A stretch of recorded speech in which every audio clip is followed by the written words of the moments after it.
حضرت ذوالنون مصری ایک دفعہ دریا میں شکار کر رہے تھے اور ساتھ آپ کی چھوٹی بیٹی بھی تھی۔ جب دریا میں جال پھینکا تو ایک مچھلی جال میں آئی۔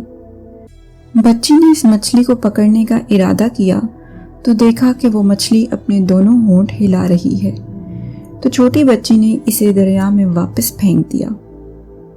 حضرت ذوالنون مصری نے اپنی بیٹی سے فرمایا، تو نے ہماری محنت کو ضائع کر دیا۔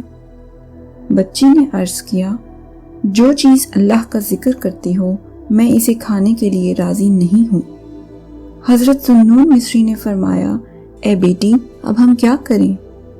بیٹی نے عرض کیا، ہم اللہ تعالیٰ پر توکل کریں گے بابا جان، اور وہ ہمیں ایسی مخلوق سے رزق دے گا جو اللہ تعالیٰ کا ذکر نہیں کرتی۔ چنانچہ آپ نے شکار چھوڑ دیا اور دونوں باپ بیٹی شام تک اللہ تعالیٰ پر بھروسہ کر کے ٹھہرے رہے۔ شام تک ان کے پاس کوئی چیز نہ آئی۔ جب عشاء کا وقت ہوا تو ان دونوں پر اللہ تعالیٰ نے آسمان سے دسترخوان اتارا۔ اس میں طرح طرح کے کھانے تھے اور یہ 12 سال تک ہر رات کو نازل ہوتا رہا۔ حضرت ذوالنون مصری نے گمان کیا کہ یہ دسترخوان میری عبادت، نماز، روزہ اور فرما برداری کی وجہ سے نازل ہوتا ہے۔ جب آپ کی بیٹی فوت ہو گئی تو وہ دسترخوان نازل ہونا بند ہو گیا۔